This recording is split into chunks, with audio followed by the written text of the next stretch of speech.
Hey everybody, Philly Comic Examiner here with a new episode of Adventures in the Quarter Bin. This time around, we're focusing on the 90s classic Thunderstrike, a spin-off of the Mighty Thor, featuring Eric Masterson as the mace-wielding hero Thunderstrike, another enchanted Asgardian weapon, this time a mace. And one thing that's great about, the discount bin is you can go and revisit some things that you missed or skipped back in the day. I actually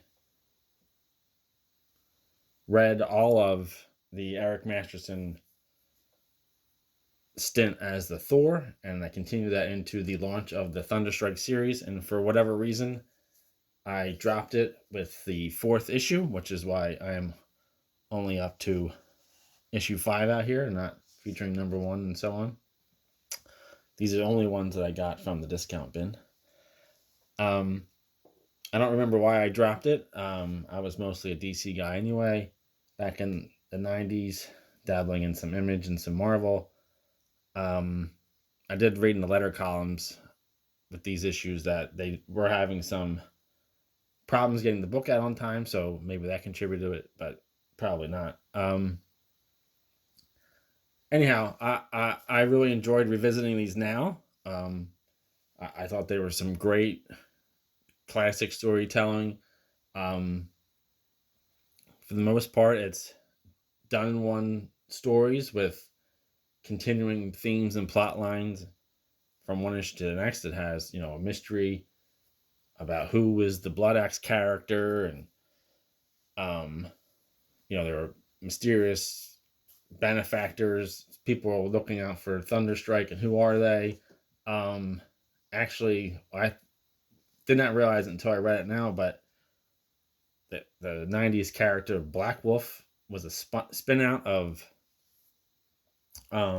this Thunderstrike series. There was sort of something called the Hidden War with, I'm going to get the name wrong, but there was a villain, I think, called Tartarus or something. Anyhow, and this Code Blue was a regular supporting part of the cast. You had Eric's family, and just about every issue, it had a new villain, whether it was a rogue robot or Blood Axe, or all the issues falling on one. You have Mephisto in one. We had there was actually introduced this hero I actually liked.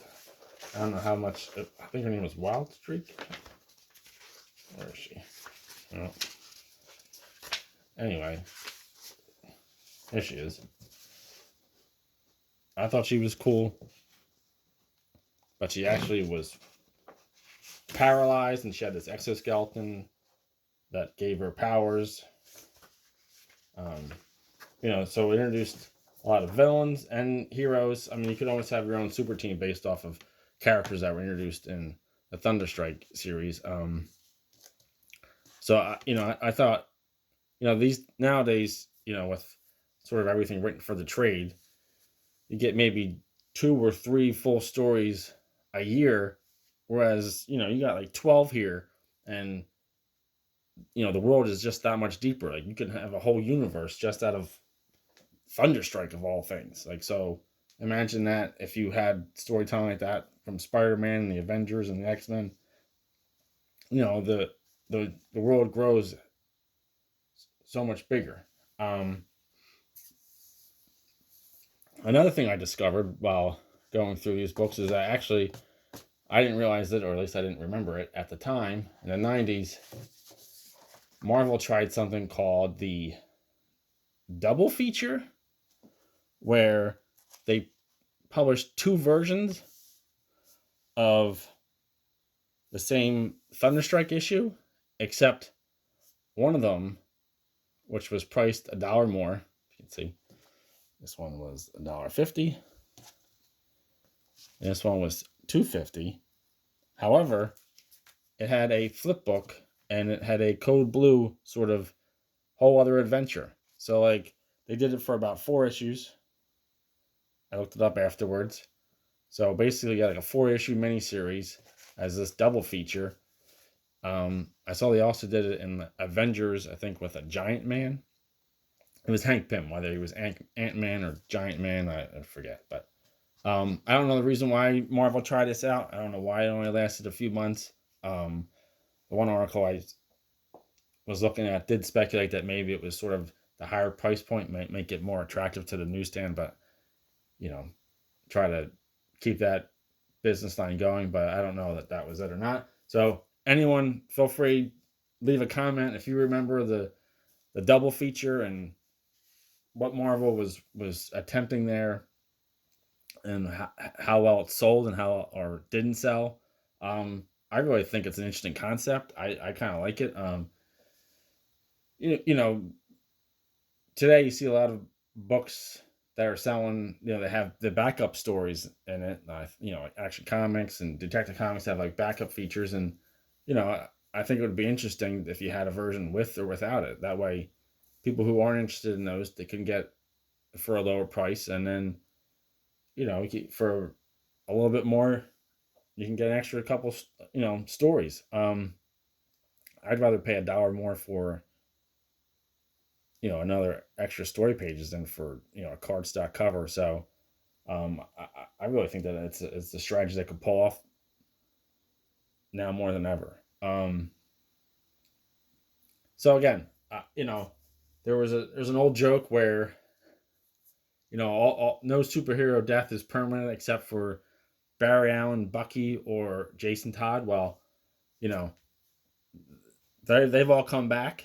However, I feel like the new slots should be Captain Marvel and Thunderstrike, Eric Masterson. Everyone seems to stay dead besides those two characters. If you can think of any characters who will, any superheroes who will, that would fit that bill, leave a comment and let me know. But those are the two I can come up with best of all. And again, I thought Thunderstrike was starting to develop, I think, a cool friendship with Luke Cage. So that's something else that I would like to see develop more. So I mean, I think there's a lot of potential. I think a lot of people want to write Thunderstrike off as like a '90s hero, but some of the later issues they start calling him the Everyman Avenger, and I think that still rings true for today. I think it would be a very appropriate title and character. I think he was divorced. He was a single dad, and he had trouble with keeping his job together because of his secret identity. Sort of the classic superhero issues, and I think that would do quite well today. All these issues are co-written and co-plotted by Tom DeFalco, and most of the issues are penciled and co-plotted by artist Ron Frenz, and I think they looked great. Had some fun designs on some of the villains. Even there was one that was here it is. I mean, the one that was essentially about Whiteout. First thing I'm gonna get out, like the guys, basically just was applying like huge swaths of the color white all over the page, but it was effective and fun.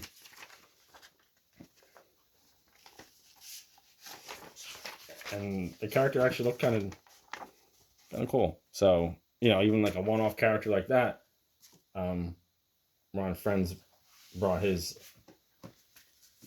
skill. And as a matter of fact, Ron Frenz is still active today.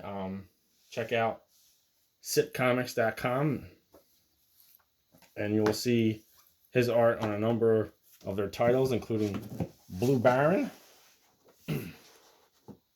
So the Ron Frenz and Sal Buscema are an art team on these books.